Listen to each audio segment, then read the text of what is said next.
that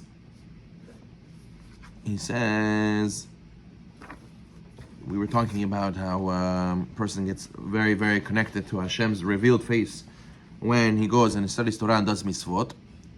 He says, okay, that we said yesterday. And he says, now we understand why Torah study is more virtuous than all other mitzvot. Right? The Masechet Peah says, Talmud Torah keneged kulam. Talmud Torah, learning Torah, is the greatest mitzvah. Even greater than prayer. Even according to Kabbalah, prayer causes the upper worlds to make zivuk.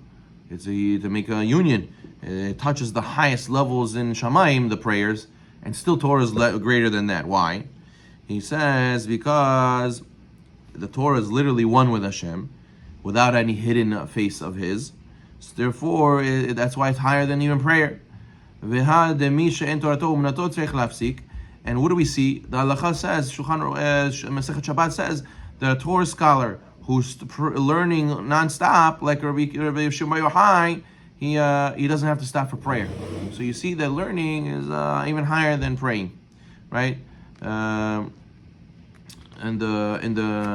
says, and even though most Chachamim are not like Rabbi Shimon Yochai, and they do have to stop for prayers, that's only because, anyways, he's not learning non-stop like Rabbi Shimon Yochai. But if he would learn non-stop like Rabbi Shimon Yochai, he wouldn't have to stop.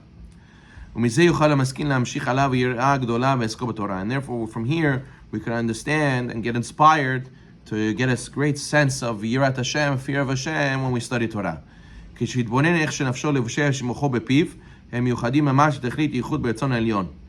guys learning, a phone call in the middle of learning. Guys learning, they start schmoozing about random things. Guys learning, is distracted. So you have to realize, it's higher than prayer. Guy talks to you, if you ignore him, the Gemara says, the Mishnah says, even if there's a snake around your leg, you're not allowed to run around, right? During Amidah. So a person wouldn't distract himself for anything during Amidah, during the prayers. How much more so learning? Learning is on a higher level. So now a person will have this thought, then when he's learning, he'll act differently. Because you don't realize how much of enlightenment, how much of a revelation you're getting of Hashem Shekhinah right now when you're learning. And you contemplate how all the worlds are nothing, are zero in His presence. To the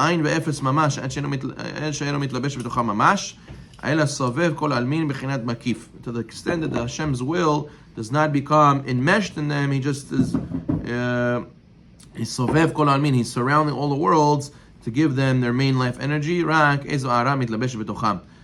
And they're only going to be able to receive a glimmer of that light, which is embellished in those worlds, to the point where the maximum they can withstand without their existence becoming completely obliterated. Meaning to say, there's such a revelation that a little bit more and everything would be just batir to Hashem. But such a maximum revelation happens when a person is studying Torah, and that's why it gives the biggest zichut and it is the biggest mitzvah. He says, this is why the pasuk says Hashem commanded us to perform all the mitzvot in order to fear Hashem. What does that mean? I thought that you would think it's the other way around. You fear Hashem, and that's why you do the mitzvot. What does it mean? We do the mitzvot, and then we have a fear of Hashem. That doesn't make any sense. So he says, no, there's the basic fear of Hashem that you have to do the will of Hashem. You have to fear Hashem a little bit to care to do His mitzvot, but then after you do the mitzvah and you get the spiritual energy and you get all this revelation and you get this closeness to Hashem from the mitzvah, then you're going to get the higher fear of Hashem, as it says, Im en chokhmah en yirah. If there's no wisdom, there's no fear, which means that once you get a higher wisdom, then you realize how much more you have to fear of Hashem. And Talmud Torah gives you the most wisdom. Studying Torah gives you the most wisdom and gives you the most understanding of Hashem, and therefore you automatically have a higher fear of Hashem. That's why the Hasidic masters, they say you have to do teshuvah and teshuvah. What does it mean? When you make teshuvah, that's good. So now you're closer to Hashem. But now that you're closer to Hashem, you realize how much you should have served Hashem, how much I should have done. Look, now knowing what I know, it's really embarrassing what I didn't know in the past, and I have to make teshuvah for that. Okay, it's good that I make teshuvah, but now I have to make teshuvah on this that I didn't serve Hashem, teshuvah and teshuvah. Teshuvah for this that I didn't serve Hashem like how I serve Hashem today. So therefore he says, "Torah nikret tzat har'ah ledarta," and this is considered what the Talmud says the gateway to the dwelling. Right? We know that the Gemara says that a person who has mitzvot, has wisdom but has no yirat shamayim, right? Has no fear of God. It's like he has the house but no gate. He doesn't have the key to the gate. He has the key to the door. He doesn't have a key to the outer gate. The fear of Hashem is the first gateway to the house. So therefore, Torah gives you and builds you that gateway. He says that however, it takes meditation, and not every mind can hold this. And you gotta be able to tap into this. It's not automatic. You have to be able to meditate on the Torah that you're learning and meditate on the mitzvah that you're doing in order to be able to give you this extra reverence, this extra yirat Hashem. He says, however, it's interesting. There's a story with the Tanya actually, Alav Shalom, where he was at a wedding, and they used to have a batchan. Batchan is like a comedian. He used to have some sort of entertainment, MC of some sort. So he used to give Musa. Part of his segment of his entertainment was he used to give a rebuke to everybody. So the Baal Tanya was in the mood to hear rebuke, so he said, "Listen, can you give me rebuke also?"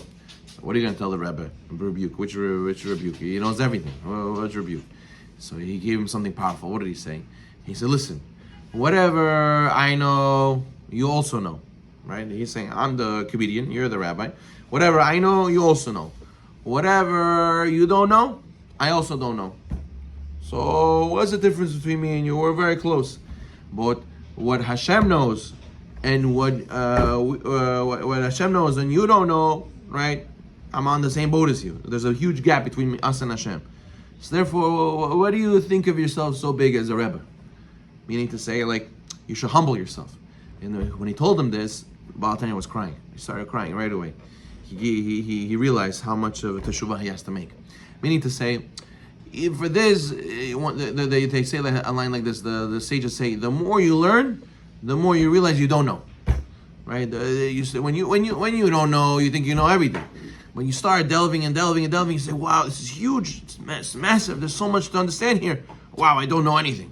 But then when you don't know nothing, you think you know everything. You think, "Oh, it's simple. What's the problem? It's a big deal to be religious. It's not so complicated. It's nothing. You just keep Shabbat, you keep Kashrut, this, that. That's simple."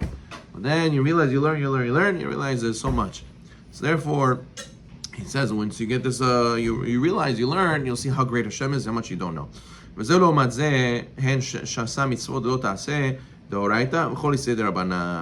we were talking about the positive commandments. And then you have the other side, the 365 negative commandments. What does this mean? This connected, this opposite of this Hashem made.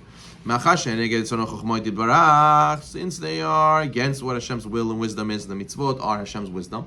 The lotas says the negative commandments are against Hashem's wisdom. They're the opposite of what He wants. They